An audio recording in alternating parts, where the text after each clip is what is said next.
The Romans were one of the most formidable and organized civilizations of antiquity. Their military campaigns and territorial conquests transformed them into an empire that stretched across 3 continents, from North Africa to Northern Europe, and from Asia Minor to the British Isles. But what were the secrets that made the Roman legions so effective on the battlefield? And after the battles, how did this war machine deal with the wreckage, the wounded, and the dead? Let's explore some of the secrets of Roman battles and understand what happened after the clashes. The secret on the battlefield. The Roman success on the battlefield was not the result of chance, but rather a combination of strategy, discipline, intense training, and technological innovation. They had a highly organized and meticulous approach to warfare, developing methods and practices that made them virtually unbeatable against their enemies. Let's explore in detail some of the main secrets that the Romans applied on the battlefield and understand how these methods made Rome an unparalleled military power. Point 1. Formation and discipline. The key to success. One of the greatest secrets of the Romans was the use of tactical formations and strict discipline among the troops. The organization of the legions was one of the main factors that differentiated the Roman army from other armies of the time. The most famous formation was the testudo or turtle formation, where the soldiers positioned their shields overlapping each other, creating a shell that protected them against arrows and other projectiles. This formation was extremely effective in sieges and frontal attacks, ensuring the protection of the troops as they advanced. In addition, discipline was strictly maintained. The legionaries trained continuously, not only in combat, but in maneuvers and movement in formation. Each soldier knew exactly where he was supposed to be and what to do, even in the midst of the chaos of battle. This reduced the impact of a possible breakdown in the battle line, since each legionary was prepared to act as a unit and follow orders without hesitation. Point 2. Advanced equipment and weapons. Another secret on the Roman battlefield was the equipment that each legionary carried. The Romans invested in high-quality weapons and armor, designed to be effective and durable.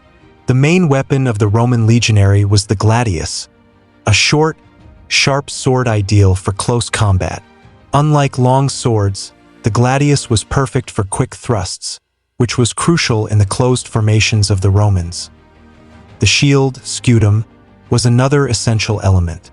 Large and curved, it not only protected the soldier, but also served to push back the enemy and open space during the advance. The scutum allowed soldiers to fight in close proximity to each other, reinforcing the cohesion of the formations. In addition to the legionary weapons, the Roman army used siege weapons and advanced machinery, such as ballistae and onagers, which could launch stones or javelins over great distances. These equipment allowed the Romans to weaken enemy defenses before engaging in close combat, facilitating the advance of the troops. Point 3. Military engineering. On the battlefield, the Romans were also renowned for their engineering skills, which they applied directly to the battlefield. They built fortified camps at the end of each day's march, known as castra. These camps were protected by walls and ditches and served as a safe base for the troops to rest and regroup. The construction of these camps was so fast and efficient that the Romans could erect a complete fortification in a few hours. In addition to camps, Roman engineers created roads, bridges, and even ramps to facilitate troop mobility. During sieges, for example, they built ramps or wooden towers to reach enemy walls. These structures were designed to be built and dismantled quickly, allowing the Roman army to maintain a logistical advantage. Point 4. Use of intelligence and espionage. The Romans were also pioneers in the use of espionage and intelligence on the battlefield. They understood the importance of knowing the enemy before engaging in combat. Spies and informants were used to obtain information about the position, number, and strength of opposing troops. This prior knowledge allowed Roman generals to develop strategies tailored to each situation, exploiting the enemy's specific weaknesses. In addition, the Romans sent explorators, scouts, to map the terrain and identify escape routes or strategic points. In this way, the Roman army always had an accurate understanding of the battlefield, which gave them a significant advantage against less organized or informed opponents. Point 5. Troop motivation and morale. Maintaining troop morale was also a key secret on the Roman battlefield. Roman generals, especially charismatic leaders like Julius Caesar, had a deep understanding of the importance of motivating their troops. This included everything from distributing rewards and bonuses to religious ceremonies and inspiring speeches before battle. Roman soldiers believed that they were fighting with the blessing of the gods, and this belief was reinforced through rituals and sacrifices before battle. They also had blacksmiths and craftsmen within the legions who could repair weapons and armor on site. This logistical support allowed the Romans to sustain prolonged campaigns and continue advancing even in adverse conditions, while many other armies relied on plunder or local resources. Conclusion: the Roman success on the battlefield was the result of a complete, integrated system that combined discipline, technology, tactics, and a deep understanding of strategy. Every element, from intensive soldier training to the use of espionage, camp construction, and logistical support, contributed to creating a virtually invincible war machine. These secrets reveal a civilization that understood war not just as physical combat, but as a science. The Romans applied each technique and innovation with surgical precision, ensuring that their legions were one of the most impressive military forces in history. After battle, the Romans had an organized and pragmatic process for cleaning up and organizing the battlefield, reflecting the high level of discipline and efficiency that characterized their army. This cleanup work was essential, not only to ensure the health and morale of the troops, but also to allow the army to move quickly to its next mission or establish a safe and clean camp. Let's explore in detail how the Romans handled the cleaning up of the battlefield. Point 1. Care for the wounded. Once the battle was over, the Romans' priority was to care for the wounded, especially the legionaries of their own army. They had a medical system that was quite advanced for the time, with doctors and assistants who accompanied the legions on the campaign trail. These medical professionals were trained to treat combat wounds and knew how to use a variety of medical techniques and instruments, including sutures to close cuts, splints for fractures, and even amputations in severe cases. The Roman legions carried basic medical supplies, such as herbs with healing properties, such as chamomile and garlic, as well as bandages and surgical tools. This immediate care for the wounded was essential to maintain the morale of the troops and ensure that soldiers could return to combat as quickly as possible. Point 2. Respect for the Roman dead. The Romans took respect for their dead very seriously. After battle, one of the first tasks was to locate and bury the fallen Roman soldiers. They believed that a proper burial was necessary so that the soul of the deceased could rest in peace, and they avoided leaving their dead exposed on the battlefield as much as possible. To bury the dead, the Romans usually designated an area near the camp or, in emergencies, organized cremations for those who could not be transported. Funeral ceremonies, when possible, were carried out with great respect and included religious rituals to ensure that the souls of the soldiers were honored. In permanent camps or areas under Roman control, bodies could be transported to specific military cemeteries. Point 3. Disposal of enemy bodies. The treatment of enemy bodies was generally less respectful. Most often, the Romans left the bodies of their dead enemies on the battlefield, both to discourage future attacks and to create a psychological impact on other tribes or armies that might witness the scene. This act of leaving bodies unburied was a brutal warning, showing the strength of the Roman army and the punishment for those who resisted the empire.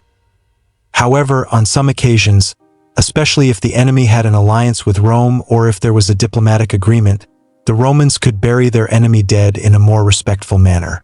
When the number of bodies was very large, the Romans simply used mass graves to speed up the process. Point 4. Collection and recycling of equipment. After the battle, the Romans would go through the field to collect weapons, shields, and armor that could be reused. This process included both the equipment of fallen Roman soldiers and that of the enemy. Weapons and armor were valuable assets to the army, and the Romans had a habit of recycling everything possible. These items were taken to the supply area or to the camp and, if necessary, repaired by blacksmiths and craftsmen who accompanied the legions. Recycling weapons and armor saved resources and kept the army well equipped, especially during prolonged campaigns in distant territories where access to new supplies might be limited. 5. Clearing the ground and removing debris. The Romans had a practical and systematic approach to clearing the battlefield. After collecting the bodies and equipment, they would clear the ground, removing debris, damaged weapons, and the remains of barricades or temporary structures. This step was important to prevent the accumulation of dirt and materials that could hinder the movement of the troops or, worse still, cause disease. Cleaning also included the removal of dead horses and other animals used in battle.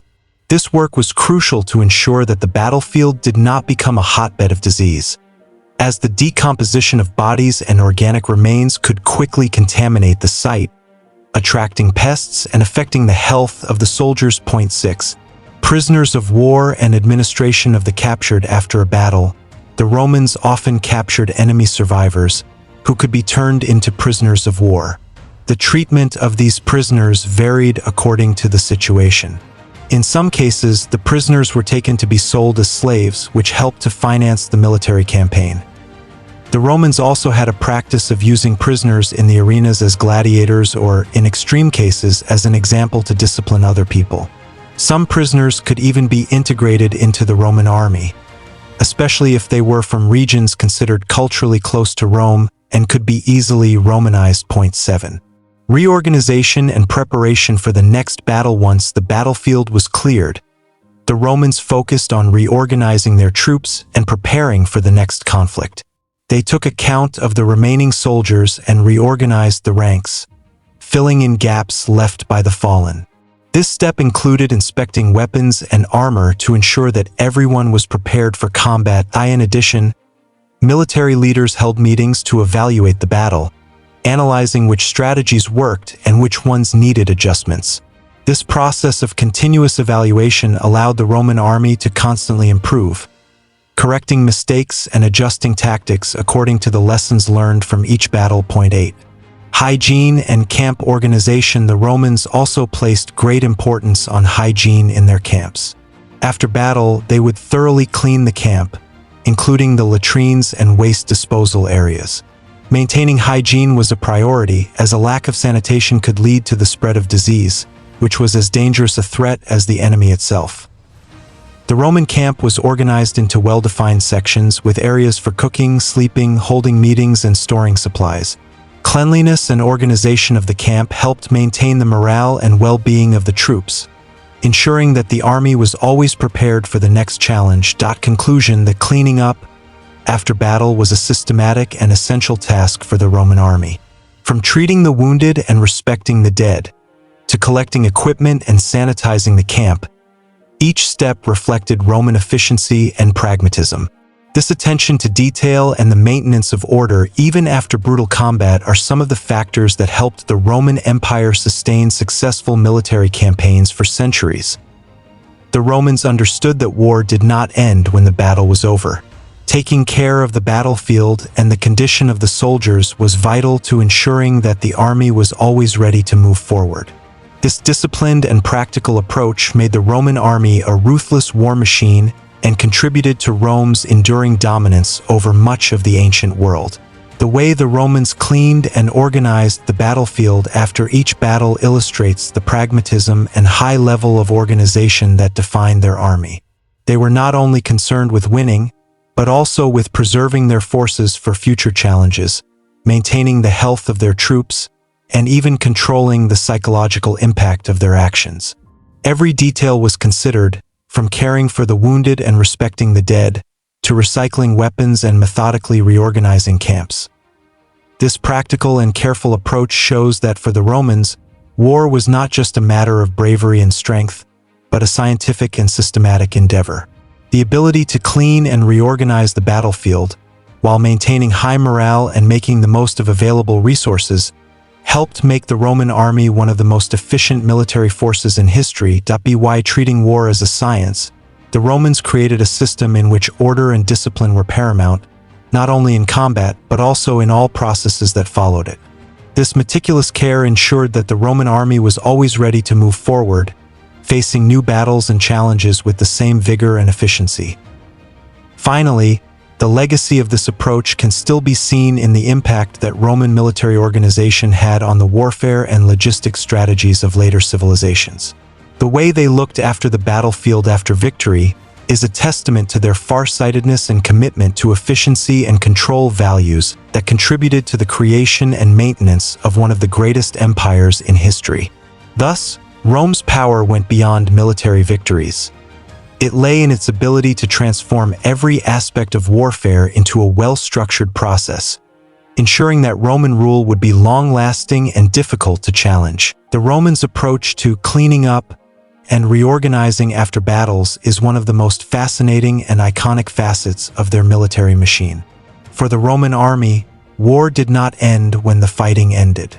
They knew that winning a battle was only the first step, and that the true strength of an empire was its ability to sustain its victories, to keep its troops organized, healthy, and prepared for the next confrontation. This vision was fundamental to the success of the Roman legions and to the establishment of Rome as the most powerful empire of its time. Each step of this post-battle cleanup process was carefully planned and executed. For the Romans, the battlefield was not only a scene of death and destruction, but also a place where the values of discipline, respect, and order were reaffirmed. The first priority after combat was to care for the wounded, something the Romans did in an organized and, for the time, surprisingly advanced way. Doctors and medical assistants accompanied the legions, ready to perform essential procedures that could save lives and return soldiers to the battlefield in a short time. Medical care was not only a practical necessity, it was also a symbol of the Roman army's commitment to each legionary, an element that strengthened the loyalty and morale of the troops. At the same time, the Romans treated their dead with great respect. Every Roman soldier knew that if he fell in combat, he would be given a dignified burial, or, as a last resort, cremated in accordance with the practices and beliefs of the time. This commitment to proper funeral rites was not only a matter of tradition, but also an act of humanity and honor. The Romans believed that by giving their dead a proper burial, they were ensuring peace for the souls of the soldiers and honoring their sacrifices. This respect for the dead also boosted the morale of the troops, as the soldiers knew that their commanders cared for them even after death. The bodies of their enemies, on the other hand, did not always receive the same treatment. They were often left on the field as a warning to those who would dare defy Rome. This may seem brutal to modern eyes, but it was a common practice and a powerful form of psychological control. The sight of the unburied bodies of enemies served as a reminder of the Romans' unyielding strength, spreading fear and submission among tribes and kingdoms that might otherwise consider resistance. This strategy helped to cement Rome's rule and minimize the need for future fighting, as simply seeing the results of a previous battle was enough to deter many enemies. Another key aspect of the scavenging process was the recovery of weapons, shields, and armor, both from fallen Roman soldiers and from their enemies. The ability to repurpose resources was a hallmark of Roman efficiency. Tools and armor were taken to blacksmiths, who repaired them and put them back into use, reducing the need for new equipment and ensuring that the legions were always well supplied, even on long and distant campaigns.